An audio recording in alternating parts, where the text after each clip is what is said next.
نحمده ونستعينه ونستغفره ونؤمن به ونتوكل عليه ونعوذ بالله من شرور أنفسنا ومن سيئات أعمالنا من يهده الله فلا مضل له ومن يضلل فلا هادي له أشهد أن لا إله إلا الله وحده لا شريك له وأشهد أن سيدنا ونبينا ومولانا محمدا عبده ورسوله صلى الله وسلم وبارك على نبينا محمد وعلى آله وصحبه وسلم تسليما كثيرا كثيرا.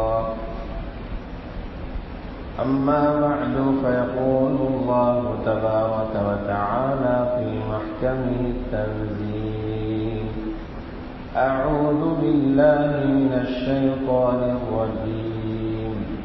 بسم الله الرحمن الرحيم. والفجر وليال عشر والشفع والوتر والليل إذا يسر.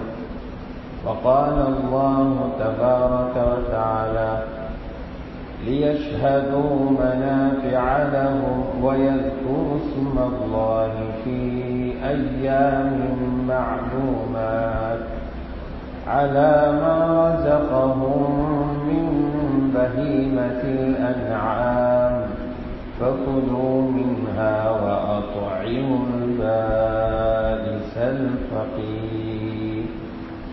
وقال الله تبارك وتعالى: يا أيها الذين آمنوا اركعوا واسجدوا واعبدوا ربكم وافعلوا الخير لعلكم تفلحون.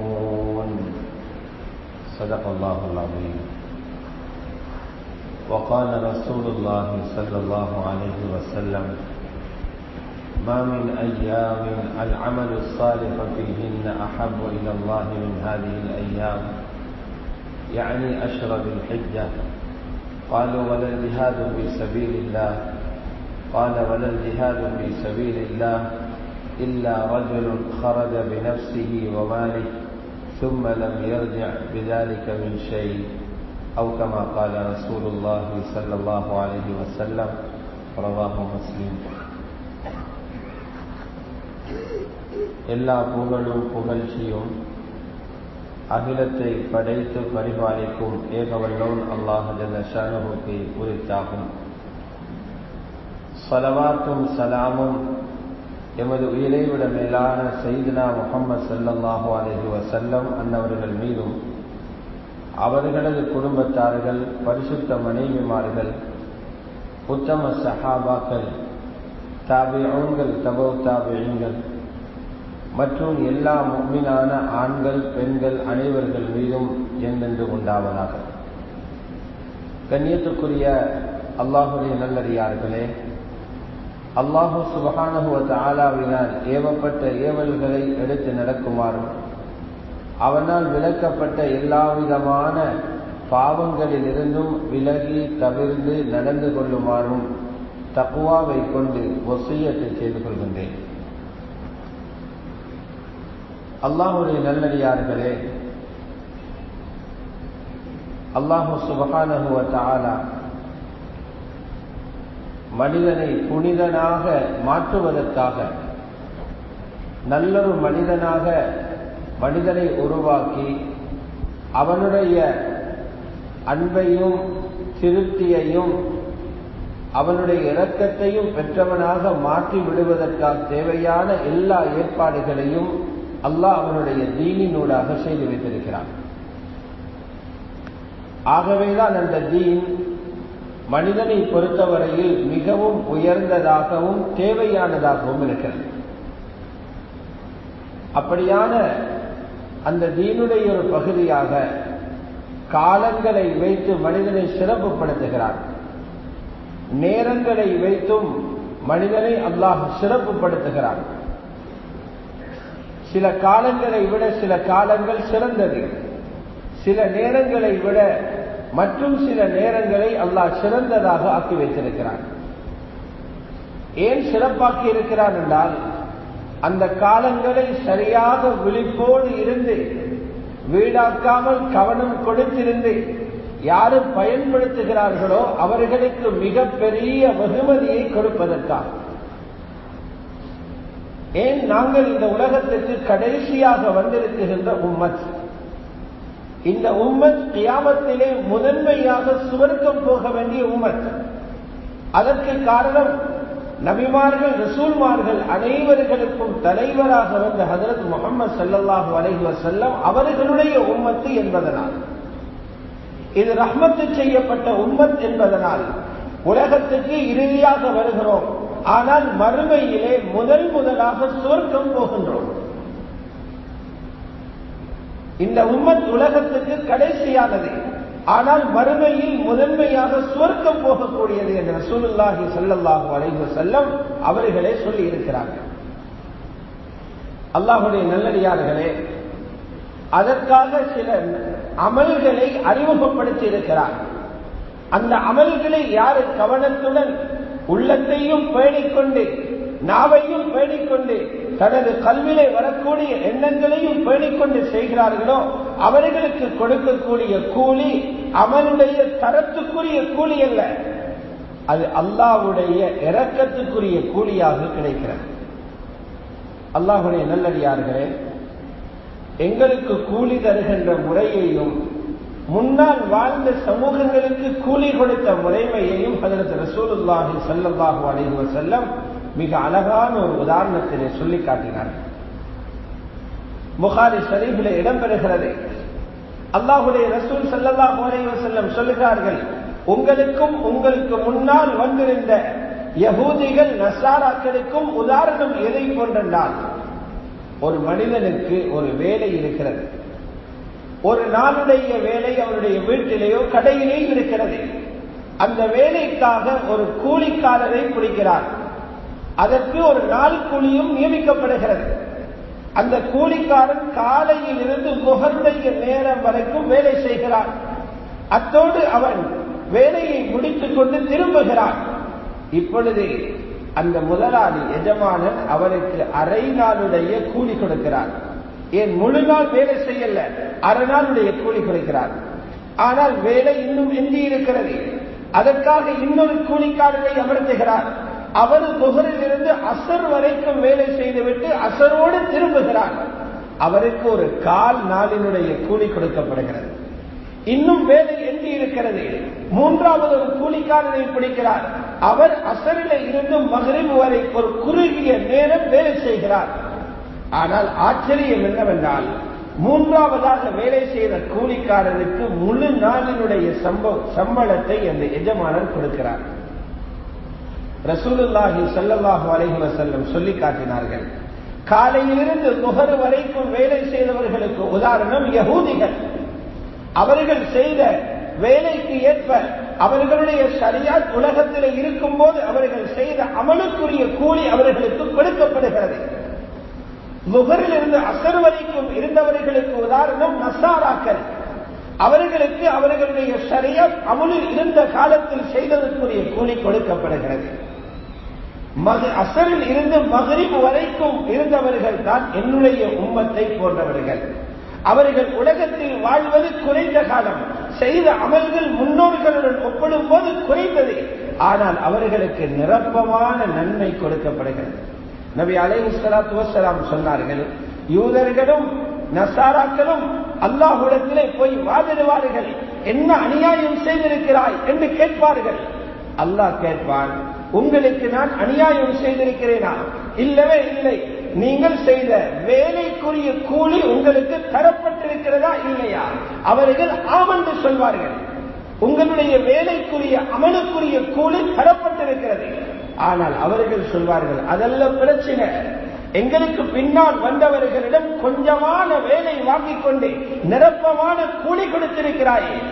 அல்லாஹ் சொல்லுவான், அதனை பற்றி கேள்வி எழுப்புகின்ற உரிமையே உங்களுக்கு இல்லை. கூலி கொடுப்பது என்னுடைய சிறப்பு, அது என்னுடைய கௌரவம், என்னுடைய கொடை தன்மை. நான் நாடியவர்களுக்கு நாடிய தொகையை, நாடிய அளவை கொடுப்பேன் என்று அல்லாஹு சுப்ஹானஹு வ தஆலா நாளை கியாமத்திலே அவர்களுக்கு பதில் சொல்வார் என்று ஸல்லல்லாஹு அலைஹி வஸல்லம் சொன்னார். அந்த முழுமையான கூலி கொடுக்கப்படுகின்றவர்கள் தான் நானும் நீங்களும். ஹஜ்ரத் முஹம்மது ரசூலுல்லாஹுடைய உம்மத். ஆனால் நானும் நீங்களும் சந்தர்ப்பங்களை விளங்கிக் கொள்ள வேண்டும், காலத்தை புரிந்து கொள்ள வேண்டும். அந்த காலத்திலே அல்லாஹ்வுடைய அன்பை பெறுவதற்குரிய அமல்களை கற்றுக்கொள்ள வேண்டும். அந்த அமல்களை பற்றிய நம்பிக்கைகளை கல்வியை உண்டாக்கிக் கொள்ள வேண்டும். அமல்கள் செய்வதற்கு தேவையான ஆசைகளை, ரகபாத்துகளை கல்வியை உண்டாக்கிக் கொள்ள வேண்டும். அமல்கள் செய்வதற்கு நேரம் ஒதுக்க வேண்டும், பேணுதலாக அமல் செய்ய வேண்டும். இது ஆக முக்கியமானது. அந்த வகையிலே தான் இன்னும் ஒரு 10 நாட்களில் ஒரு முக்கியமான காலம் எங்களுக்கு வர இருக்கிறது. அந்த காலம்தான் துல் ஹஜ்ஜினுடைய ஆரம்ப 10 நாட்கள். இது மிகவும் சிறப்பான நாட்கள்.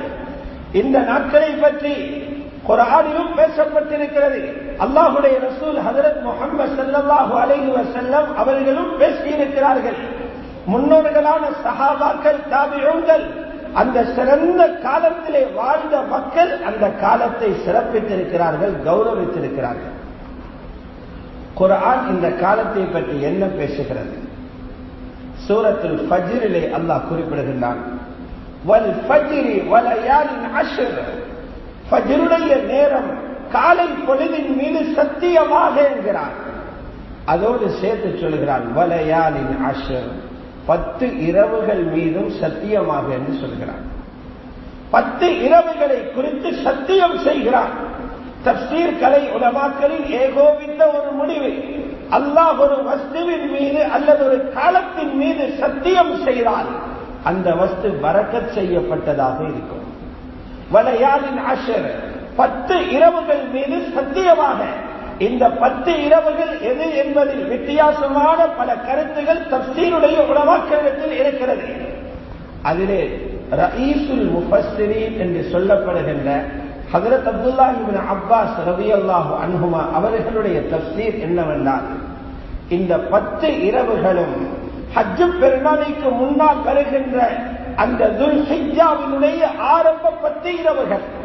அந்த இரவுகள் முபாரக்கானது, பரக்கத் செய்யப்பட்ட இரவுகள், பாக்கியங்கள் நிறைந்த இரவுகள், சோதனைகளை நீக்குகின்ற இரவுகள், கவலைகளை போக்குகின்ற இரவுகள். ஆகவே அல்லாஹ் 10 இரவுகள் என்று சத்தியம் செய்திருக்கிறார். வலயாலின் அஷ்ர். குர்ஆனில் இன்னொரு இடத்திலும் சூரத்துல் ஹஜ்ஜிலும் சொல்கிறார், வயذ்குரு ஸ்மல்லாஹி ஃபீ அய்யாமின் மஅலூமாத். அறியப்பட்ட நாட்களிலே அல்லாஹ்வுடைய பெயரை, அல்லாஹ்வுடைய நாமத்தை அவர்கள் திக்ர் செய்வதற்காக அறியப்பட்ட நாட்கள், ஹஜ்ஜுக்கென்று ஒதுக்கப்பட்ட அந்த நாட்கள் துல் ஹஜ்ஜுடைய 10 நாட்கள். அந்த நாட்கள் அல்லாஹ்வுடைய நினைவில், அல்லாஹ்வுடைய தியானத்தில் இருப்பதற்குரிய நாட்கள் என்பதை அல்லாஹ் குறிப்பிடுகின்றான். ஆகவே முழு உலகத்திலும் உள்ள தேர்ந்தெடுக்கப்பட்ட சிலரை மக்காவுக்கு அழைத்து, புனித பூமிக்கு அழைத்து அவர்களை ஹஜ்ஜுடைய அமல்களில் ஈடுபட வைத்துவிட்டு முழு உலக மக்களுக்கும் சொல்லுகிறார், ஹஜ்ஜுடைய கிரியை நடந்து கொண்டிருக்கின்ற இந்த காலத்தில் ஊர்களில் நீங்கள் காலங்களை வீணாக்க வேண்டாம், இரவுகளை வீணாக்க வேண்டாம், பகல்களை வீணாக்க வேண்டாம். நீங்களும் அமல்களில் ஈடுபட்டு அந்த நன்மைகளை அடைந்து கொள்வதற்கு தயாராகுங்கள் என்ற ஒரு செய்தியை தான் இந்த ஆயத்துகள் சொல்ல வருகிறது. அல்லாஹ்வுடைய நல்லடியார்களே, ரசூலுல்லாஹி ஸல்லல்லாஹு அலைஹி வஸல்லம் அவர்கள் துல் ஹஜ்ஜுடைய ஆரம்ப 10 சிறப்புகளை பற்றி விசேடமாக பேசினார். புகாரி ஷரீஃபில் இடம்பெறுகின்றது. ஹஜ்ரத் ஜாபிர் ரலியல்லாஹு அன்ஹு அவர்களுடைய ரிவாயத். ரசூலுல்லாஹி ஸல்லல்லாஹு அலைஹி வஸல்லம் அவர்கள் சொல்கிறார்கள், ஒரு வருடத்தில் வரக்கூடிய நாட்கள், அந்த நாட்களிலே சாலிஹான அமல் செய்யும் போது அல்லாஹ்வுக்கு மிக விருப்பமாக அந்த அமல் அமையக்கூடிய நாட்கள் இந்த துல் ஹஜ்ஜுடைய ஆரம்ப 10 நாட்களையும் போல வேறு நாட்கள் இல்லை. வருடத்தில் வேறு எந்த நாட்களிலும் அமல் செய்யும் போது இது போல சந்தோஷம், அந்த மனிதனோட முஹப்பத், அந்த மனிதனோட அன்பு ரப்புக்கு ஏற்பட்டதில்லை. யாரை பார்த்து?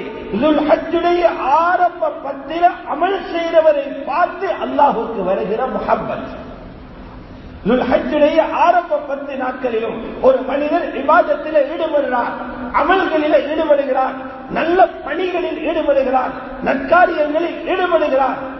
இவரை பார்த்து ரப்புக்கு முஹப்பத் ஏற்படுகிறது. ஒரு பெரியவருக்கு முஹப்பத் வருகிறது என்றால் அதை சம்பாதிக்க எத்தனையோ பேர் போட்டி போடுறாங்க. ஒரு தலைவருக்கு முஹப்பத் வருகிறது என்றால் அதை அடைய எத்தனையோ பேர் முயற்சி. ஒரு கோடீஸ்வரர் முஹப்பத் கொள்கிறார் என்றால் அவருடைய இரக்கத்தை பிடிக்க எத்தனையோ முயற்சிகள்.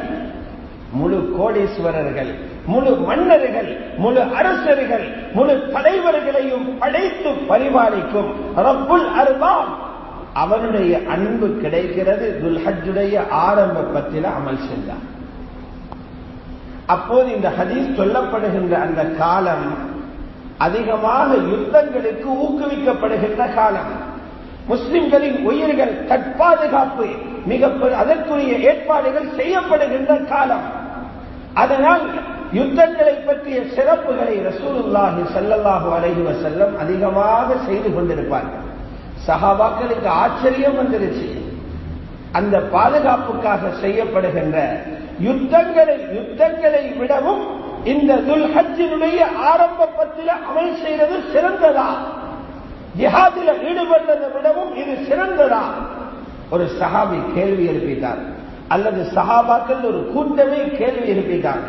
வலல் ஜிஹாது ஃபீ ஸபீலில்லாஹ், அல்லாஹ்வுடைய ரசூலே, அல்லாஹ்வுடைய பாதையில யுத்தம் செய்தவரும் இந்த அளவுக்கு நன்மையை அடைஞ்சி அல்லாஹ்வுடைய முஹப்பத்தை அடையலவான்னு கேட்டார். அல்லாஹ்வுடைய தூதர் என்ன சொன்னாங்க? வலல் ஜிஹாது ஃபீ ஸபீலில்லாஹ், அல்லாஹ்வுடைய பாதையிலே யுத்தம் செய்தவருக்கும் அந்த நன்மையை அடையலாது. அந்த நன்மையை அடைய வேண்டுமாக இருந்தால் முழுமையான ஒரு முஜாஹிதுக்கு மட்டும் அடையணும். முழுமையான முஜாஹிது யார்? அவர் தன்னுடைய சொத்துக்களை, பணத்தை, வாகனத்தை எடுத்துக்கொண்டு யுத்தத்துக்கு போகிறார், போர் களத்துக்கு போகிறார். அவரும் அங்கு ஷஹீதாகிறார். அவருடைய பொருள்களை, வாகனத்தை எதிரிகள் கைப்பற்றிக் கொள்றாங்க. அவரும் வீட்டுக்கு திரும்பல, அவருடைய சொத்துகளும் வீட்டுக்கு வரல. இப்படியாக மௌத்தாகிற ஒருத்தருக்கு மட்டும்தான் அந்த காலத்தில் அமல் செய்தவருக்கு சமமான நன்மையை அடையணும்னு சொன்னார். எவ்வளவு பெரிய ஒரு பாக்கியமான காலம் என்று சிந்திச்சு பாருங்க. எவ்வளவு பெரிய சந்தர்ப்பங்கள் இருக்குகின்ற ஒரு காலம் என்று நினைச்சு பாருங்க. குர்ஆனும் இதனை பற்றி பேசுகிறது.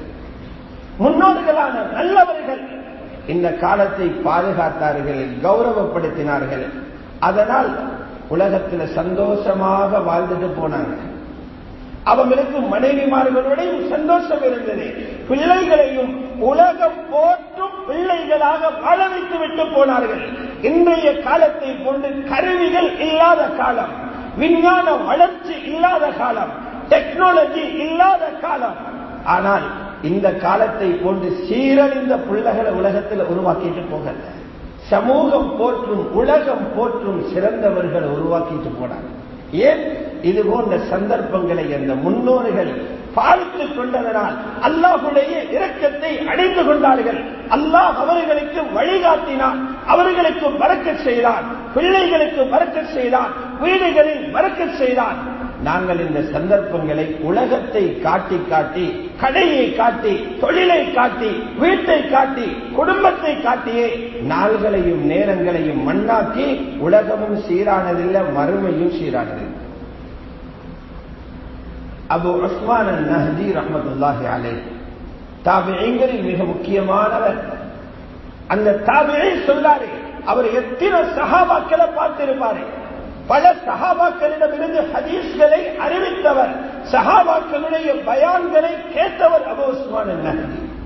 அவர் சொல்றாரு, கானூ யுஅத்திமூன ஸலாஸ், எங்கட முன்னோர்கள் சஹாபாக்கள் 3 காலங்களை கண்ணியப்படுத்துவாங்க. அதிலேயும் 3 பத்துகள், 3 பத்துகளை ஒவ்வொரு வருஷமும் கௌரவப்படுத்துவாங்க. முதலாவது முஹர்ரம் மாதத்தினுடைய முதலாவது 10, இரண்டாவது ரமதானுடைய கடைசி 10, மூன்றாவது துல் ஹஜ்ஜுடைய ஆரம்ப 10. முஹர்ரம் முதலாவது 10, ரமலானுடைய கடைசி 10, துல்ஹிஜ்ஜாவினுடைய ஆரம்ப 10, இந்த 3 நாட்களையும் எங்கள முன்னோர்களான சஹாபாக்கள் கௌரவப்படுத்தக்கூடியவர்களாக இருந்தாங்க. அமல்கள் மூலம் அந்த நேரங்கள் வீணாகிவிடக் கூடாது அல்லது பாவங்களில் கழிந்துவிடக் கூடாது என்பதில் ரொம்ப கவனமாக இருந்தார்கள் என்று ஒரு தாபிஈ தகவல் தருகிறார்கள் என்றால், அந்த மூதாதையர்களை நாங்கள் வழிபட பின்பற்ற எவ்வளவு தகுதியானவர்கள், தேவையுள்ளவர்கள் என்பதை புரிந்து கொள்ள வேண்டும். அல்லாஹுடைய நல்லடியார்களே, சரி, அந்த 10 நாட்களில எப்படியான அமல் செய்யணும்? புதிய புதிய அமல்களை உருவாக்க தேவையில்லை, அப்படி ஒரு வழிகாட்டல் வரவும் இல்லை.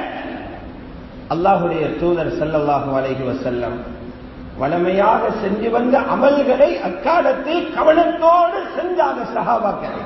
வளமையான அமல்களை கூடுதலான கவனத்தோடு செஞ்சுட்டாலே போதும். அதுல ஆக முக்கியமாக அந்த 10 நாட்களிலே 5 நேர தொழுகைகளையும் அவ்வல் தக்பீரோடு தொழுகிறது. 10 நாட்களில் 50 பருளு தொழுகைகள் வரும். மற்ற நாட்களில் வேலைகள் இருக்கும்போது முன்பின்னாகலாம், வியாபாரத்துக்காக முன்பின்னாகலாம். துல்ஹஜ்ஜுடைய தலைப்பிறை தென்படுகிறது. அன்று மக்ரிபில் இருந்து 10 நாட்கள் முடியும் வரைக்கும் 50 நேர தொழுகை. இந்த 50 நேர தொழுகையும் மஸ்ஜிதில் இமாம் அல்லாஹு அக்பர் என்ற தக்பீர் கட்டும் போது நான் பின்னால் தக்பீர் கட்டுவேன் என்ற ஒரு உறுதி வர வேண்டும். சாதாரண அமல் அல்ல இது.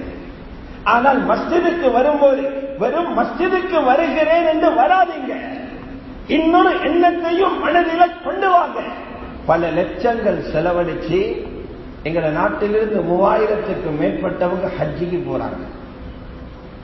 நாட்டில் 1000க்கு ஒரு ஆள், 30 லட்சம் முஸ்லிம்கள், சுமாராக 30 லட்சம் முஸ்லிம்கள், 3500 பேருக்கு ஹஜ்ஜுடைய அனுமதி. 2 மில்லியன் 20 லட்சம் ஹஜ்ஜாஜிகள் கொண்டு கூடுறாங்க. 200 கோடி முஸ்லிம்களில அல்லாஹ் அதுல தெரிவு செய்த கொஞ்சம் பேர் ஹஜ்ஜுக்கு அனுப்புறாங்க. மற்ற அவ்வளவு பேரும் ஊர்கள்ல இருக்கிறாங்க, வசதி உள்ளவங்களும் இருக்கிறாங்க. பெரிய ஒரு கூட்டம் ஹஜ்ஜி வாஜிபாகாதவங்க, ஹஜ்ஜுடைய இஸ்திதாஅத், ஹஜ்ஜுடைய சக்தி இல்லாதவங்க. அதனால அல்லாஹ் உங்களை ஹஜ்ஜுடைய நன்மையிலிருந்து தூரமாக்கல. உங்களுக்கு ஹஜ்ஜட நன்மையை ஊரிலிருந்து அடையலும். நீங்க தங்கடம் உள்ளவங்க, தகுந்த காரணம் உள்ளவங்க, ஊரில் இருந்து கொண்டு மஸ்ஜிதில் இருந்து கொண்டு ஹஜ்ஜுடைய உம்ராவிட நன்மையை அடையலாம். அதுக்கு என்ன செய்யுங்க? மஸ்ஜிதுக்கு வரும்போது நீங்க ஒரு எண்ணத்தோட வாங்க. ஒரு எண்ணம் தான், அந்த எண்ணத்துக்கு காசு செலவாகாது, அந்த எண்ணத்துக்கு வேர்வை சிந்த தேவையில்லை, அந்த எண்ணத்துக்கு புஸ்தகம் பெருட்ட தேவையில்லை, அந்த எண்ணத்துக்கு வாகனம் பிடிக்க தேவையில்லை. ஒரு எண்ணம். மஸ்ஜிதுக்கு வரும்போது ஒரு எண்ணம் வைங்க, நான் மஸ்ஜிதுக்கு போய் ஒரு நல்ல விஷயத்தை அங்கிருந்து கற்றுக்கொண்டு வருவேன், அல்லது எனக்கு தெரிந்ததை அங்கிருக்கும் ஒருவருக்கு கற்றுக் கொடுப்பேன். இந்த ஒரு நியத்து மட்டும் இருந்தால் சஹீஹான ரிவாயத்தில் இருக்கு. சஹீஹான ரிவாயத், முஹத்திஸ்கள் தஸ்ஹீஹ் செய்த ரிவாயத். யார் மஸ்ஜிதுக்கு போகும்போது நல்லொரு விடயத்தை படித்துக் கொள்வதற்காக அல்லது அங்குள்ளவர்களுக்கு கற்றுக் கொடுக்கும் எண்ணத்தில் போறாரு. நபி அலைஹிஸ்ஸலாம் சொன்னாங்க, இவருக்கு முழுமையான ஹஜ்ஜு செய்த ஒருத்தருக்கு எவ்வளவு கூலி கிடைக்குமோ அந்த கூலியை அல்லாஹ் கொடுப்பான். முழுமையான ஹஜ். அறகுறையாக பல பேர் ஹஜ்ஜு செஞ்சுட்டு வராங்க, அது சுருட்டி வைக்கப்பட்டிருக்குது மூஞ்சில வீசுறதுக்கு, பேணுதல் இல்லாம ஹஜ்ஜ பாத்திலாக்கிட்டு வந்தவங்க. இது அப்படி அல்ல, கேரண்டியான ஹஜ். முழுமையாக பேணுதலாக ஒருத்தர் ஹஜ் செய்கிறார், அந்த ஹஜ்ஜாஜுக்கு கொடுத்த கூலி கிடைக்குது. பள்ளியில இல்ம படிக்க அல்லது படிச்சு கொடுக்கிற நியத்தோட வர்றாரு. சஹீஹான ரிவாயத். இந்த 50 நேர தொழுகையில வச்சுட்டு வாங்க, 50 ஹஜ்ஜட கூலி கிடைக்கும். என்ன செலவாயிச்சு, என்ன உடல்ல குறைஞ்சு போச்சு, என்ன பாரத்தை தூக்க போறோம். ஆனால் ஷைத்தான் விடமாட்டான். ஷைத்தானுக்கு தெரியும் அந்த பொய் தான் ஏந்த முயற்சிகளை பாழாக்கிறது. இவனுக்கு அந்த எண்ணத்தை வரவிடக் கூடாது. அவசரத்தை உண்டாக்கி இவனை தொலை வச்சுட்டு அனுப்புவோம், அந்த எண்ணத்தை வரவிடக் கூடாது. இது துல்ஹஜ் 10 மட்டுமல்ல, முழு வருஷத்திலையும் ஹஜ்ஜட கூலி உங்களுக்கு அடைகிறதுக்கு. இரண்டாவது ஒன்றும் செய்யணும். நீங்க தொழுகைக்காக வர்றீங்க, 5 நேரம் தொழுகை, சலாம் கொடுத்த உடனே ஓடிடாதீங்க. சலாம் கொடுத்தோடனே உட்காருங்க. ஒரு 5 நிமிஷத்துடைய ஒரு அமல், 5 நிமிஷத்துடைய அமல். சுப்ஹானல்லாஹ் 33 தடவை, அல்ஹம்துலில்லாஹ் 33 தடவை, அல்லாஹு அக்பர் 33 தடவை, 99 4வது கலிமாவை சொல்லி 100 பூர்த்தியாக்குங்க. என்ன கிடைக்கும்? பணக்காரர்கள், ஏழைகளிடத்தில் இல்லாத பணம் வைத்துள்ள பணக்காரர்கள் அவர்களுடைய பணத்தினால் அல்லாஹ்வை சந்தோஷப்படுத்த என்ன விசேட அமல்கள் செய்கிறார்களோ அவ்வளவு நன்மையும் அந்த மஜ்லிஸிலே கிடைச்சிடும். ஹஜ்ஜட கூலி கிடைக்கும், உம்ராவுடைய கூலி கிடைக்கும், பள்ளி கட்டின கூலி கிடைக்கும், மதரசா கட்டின கூலி கிடைக்கும், வக்ஃப் செஞ்ச கூலி கிடைக்கும், விதவைகளை வாழ வச்ச கூலி கிடைக்கும். புகாரி ஷரீஃப்ல இருக்குது, சில ஏழைகள் வந்தாங்க ரசூலுல்லாஹி ஸல்லல்லாஹு அலைஹி வஸல்லம், யா ரசூலல்லாஹ் ذهبت الدثور بالاجر, பணக்காரர்கள் எங்களை முந்தி பேசிட்டாங்க நன்மை எடுத்துக்கொண்டு. அவங்க எங்களை விட முந்தி போறாங்க, அவங்க ஹஜ்ஜுக்கு போறாங்க, எங்கள்கிட்ட வசதி இல்ல. சதகா கொடுக்கிறாங்க, எங்கள்கிட்ட வசதி இல்ல. ஜகாத்து கொடுக்கிறாங்க, வசதி இல்ல. யுத்தம் வந்தா வாகனங்களை வாங்கி தாராளமாக கொடுக்கிறாங்க, செலவழிக்கிறாங்க, எங்கள்கிட்ட வசதி இல்ல. நாங்க ஏழைகள் யா ரசூலல்லாஹ். நபி ஸல்லல்லாஹு அலைஹி வஸல்லம் சொன்னாங்க, அவங்களுக்கு சமமான நன்மையை அடைகிறதுக்கு உங்களுக்கு ஒன்று சொல்லித்தாங்க. 5 நேர தொழுகைக்கு பிறகும் தஸ்பீஹாத்துகளை செய்யுங்கன்னு சொல்லி கொடுத்தாங்க சொல்லலாம். கொஞ்ச நாளில வந்தாங்க அதே ஆட்கள், யார சொல்லலாம் அந்த தஸ்பீஹைகளை பணக்காரர்களும் செய்ய ஆரம்பிச்சுட்டாங்க. இப்ப என்ன செய்ய? ஸல்லல்லாஹு அலைஹி வஸல்லம் சொன்னாங்க, பணக்காரர்களும் செய்ய ஆரம்பிச்சுட்டாங்கடா, அது ரப்பு அவங்களுக்கு கொடுத்த ஒரு விசேட உதவி, ரப்புடைய பெரிய வெகுமதி அது. அதை என்னால நிறுத்துறதுக்கு இயலாது. நீங்களும் அடைஞ்சுக்கோங்க, அவங்களும் அடைஞ்சு கொள்ளட்டும். இது புகாரி ஷரீஃபில் இடம்பெறக்கூடிய ஹதீஸ். தொலை வரும்போது ஒரு நியத், தொழுவதற்கு பிறகு தஸ்பீஹாத், ஹஜ்ஜுடைய உம்ராவுடைய கூலிகள் அங்கே கிடைக்கிறது. 3வது விஷயம்தான், சுபகுடைய தொழுகைக்கு மஸ்ஜிதுக்கு வாரீங்க. திருமதி ஷரீஃப்ல வருகிறது, சுபகுடைய தொழுகை, ஃபஜ்ருடைய தொழுகைக்கு ஆரம்ப நேரத்தில் வர்றீங்க. அப்படியே வந்து ஃபஜ்ருடைய தொழுகையை தொழுதுட்டு மஸ்ஜிதுல உட்கார்றீங்க. உட்கார்ந்து அல்லாஹுடைய சிந்தனையோட இருக்கிறீங்க. சிந்தனை என்றால் வெறும் சுப்ஹானல்லாஹ் அல்ஹம்துலில்லாஹ் என்ற தஸ்பீஹாத்துகளும் பொழிஞ்சு கொண்டிருக்கிறது மட்டுமல்ல, அல்லாஹுடைய சிந்தனை என்பது ஹஜ்ரத் உமர் ரலியல்லாஹு அன்ஹுவுக்கு விளக்கம் கொடுக்கிறாங்க. அல்லாஹ்வை வழிபடும் எல்லா அமல்களுக்கும் ஜிக்ர் என்று பெயர். குல்லு முத்தீஇன் ஸாகிர், ரப்புக்கு வழிபடுகிற ஒவ்வொருத்தரும் ஜிக்ர் செய்றாங்க. குர்ஆனில குத்பா ஓதுறதையும் ஜும்ஆ தொழுவிக்கிறதையும் ஜிக்ர் என்று தான் சொல்லப்பட்டிருக்கிறது. இதா நூதிய லிஸ்ஸலாத்தி மின் யௌமில் ஜும்ஆ, ஜும்ஆவுடைய நாளையில பாங்கு சொல்லப்பட்டால் ஃபஸ்அவு இலா ஸிக்ரில்லாஹ், அல்லாஹ்வுடைய ஜிக்ரின் பக்கம் விரைந்து வாங்க. ஜும்மாட பாங்கு சொன்னா ஜிக்ருக்கு விரைந்து வாங்க. என்ன ஜிக்ர்? குத்பாவில அல்லாஹ்வுடைய கட்டளைகள் பேசப்படுகிறது, அல்லாஹ்வுடைய ஞாபகம் செய்யப்படுகிறது, அதுவும் ஜிக்ர் தான். குர்ஆனுக்கும் ஜிக்ர் என்று சொல்லப்பட்டிருக்கிறது. அல்லாஹ்வுடைய நல்லடியார்களே, ஆகவே சூரியன் உதயமாகும் வரைக்கும் அல்லாஹ்வுடைய சிந்தனையில இருக்கிறார். அல்லாஹ்வை சந்தோஷப்படுத்தக்கூடிய அமல்களே தஸ்பீஹும் செய்கிறார், குர்ஆனும் ஓதுகிறார், கற்றுக்கொள்கிறார், கற்றுக் கொடுக்கிறார், நல்லதை மற்றவரிடம் பேசுகிறார். அப்படியே இருந்து சூரியன் உதிச்சு 20 நிமிஷத்துக்கு பிறகு 2 ரக்காத்து சுன்னத்து தொழுகிறார். அதுக்கு நீங்க துஹாவுன்னு பேர் வச்சுக்கோங்க அல்லது இஷ்ராக் என்று பேர் வச்சுக்கோங்க, பேரும் பிரச்சனையே இல்லை. 2 நேரம் ஒழுங்கு 2 ரக்காத்து தொழுகிறார். அல்லாஹ்வுடைய ரசூல் ஸல்லல்லாஹு அலைஹி வஸல்லம் சொன்னார், கஅஜ்ரில், அவருக்கு ஹஜ்ஜத்துன் தாம்மா, நிரப்பமான ஒரு ஹஜ்ஜுடைய கூலி கிடைக்கும், நிரப்பமான ஒரு ஹஜ்ஜுடைய கூலி கிடைக்கும். சிலர் நினைப்பாங்க அடி மக்காவுக்கு போய்த்து சிரமப்பட்டு செய்யக்கூடிய ஹஜ்ஜோட நன்மை பள்ளிக்குள்ள இருக்கிற இவருக்கு கிடைக்குதா சந்தேகப்படுவாங்க. அதனால ஸல்லல்லாஹு அலைஹி வஸல்லம் அந்த சந்தேகத்தை உடைச்சி எரியறதுக்காக 3 தடவை சொன்னாங்க, தாம்மா தாம்மா தாம்மா, முழுமையான கூலி, முழுமையான ஹஜ்ஜுடைய கூலின்னு சொன்னாங்க ஸல்லல்லாஹு அலைஹி வஸல்லம். இந்த 10 நாளிலே கவர் பண்ணலாம். 10 ஹஜ்ஜோட கூலி 1.5 ஹவர்ல அடைஞ்சு கொள்ளிடும். 10 ஹஜ்ஜுடைய கூலி. அந்த நேரத்தை மஸ்ஜிதுல செலவழிங்க, மஸ்ஜிதுல செலவழிங்க. முதல் 10ல நன்மையை கொள்ளையடிக்கிற முறைகள் இது.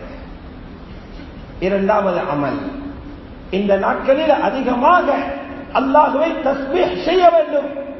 ஹஜ்ரத் ஜாபிர் ரலியல்லாஹு அன்ஹு அவர்களுடைய அந்த ரிவாயத்தில் தொடர்ந்து வருகிறது.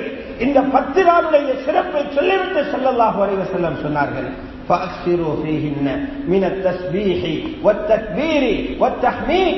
இந்த 10 நாட்களில் அதிகமாக தஸ்பீஹ் செய்யுங்க, சுப்ஹானல்லாஹ் சொல்லுங்க, அல்ஹம்துலில்லாஹ் சொல்லுங்க, அல்லாஹு அக்பர் சொல்லுங்க என்று சொன்னாங்க.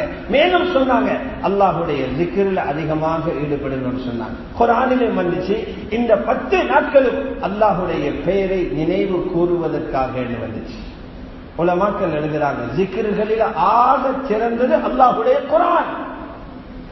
ஆக இமாம்கள் அறிஞர்கள் எழுதி இருக்கிறாங்க, இந்த 10 நாட்களிலும் ஒரு குர்ஆனையாவது ஓதுறதுக்கு ஒவ்வொரு முஸ்லிமும் முயற்சி செய்யணும். சிறப்பான இந்த 10 நாட்களில் இது ஜிக்ர்களில் உயர்ந்த ஜிக்ரை ஹயாத்தாக்கிறது. தஸ்பீஹும் செய்ய வேண்டும், தஹ்மீதும் சொல்ல வேண்டும், தக்பீரும் சொல்ல வேண்டும், ஸலவாத்தும் அதிகமாக சொல்ல வேண்டும், இஸ்திக்பாரும் அதிகமாக செய்ய வேண்டும். அத்தோடு ஒரு குர்ஆனை முழுமையாக ஓதி முடிக்க ஆக குறைஞ்சது ஒரு குர்ஆனை ஓதி முடிக்கிறதுக்கு முயற்சி செய்யும். 3வது அமல், இதிலுள்ள ஆரம்ப 9 நாட்களிலும் நோன்பு பிடிக்க முயற்சி செய்யும். இது நல்லடியார்களிடத்திலிருந்து சிறந்த பழக்கம். உம்மு ஹைதா ரலியல்லாஹு அன்ஹா அவர்கள் ரசூலுல்லாஹ்வுடைய ஒரு மனைவியின் ஊடாக அறிவிக்கும் செய்தி ஹதீஸ்ல இருக்குது. நபி அலைஹிஸ்ஸலாத்து வஸ்ஸலாம் வருடத்தில் சில நோன்புகள்ல பேணுதலாக இருந்தாங்க. அதில் ஒன்றுதான் திஸ்அதுல் ஹிஜ்ஜா. திஸ்அதுல் ஹிஜ்ஜா துல்ஹஜ் மாதத்தினுடைய 9 நாட்களுடைய நோன்பு. அந்த 9 நோன்பையும் ஸல்லல்லாஹு அலைஹி வஸல்லம் பிடிச்சாங்க, பேணுதலாக பிடிச்சிருக்கிறாங்க. அதனால தான் ஹஜ்ரத் இமாம் நவவி ரஹ்மத்துல்லாஹி அலைஹி இந்த 9 நோன்பையை பற்றி சொல்லும் போது சொல்றாங்க, இது சாதாரண நோன்பு நினைச்சிடவாங்க. யுஸ்தஹப்பு இஸ்திஹ்பாபன் கஸீரா, இது அதிகமாக விரும்பப்படுகின்ற அதிகமான ஒரு முக்கிய சுன்னத்தாக முஸ்தஹப்பாக கருதப்படுகிற ஒரு நோன்புதான் துல்ஹஜ்ஜுடைய ஆரம்ப 9 நாட்களுடைய நோன்பு.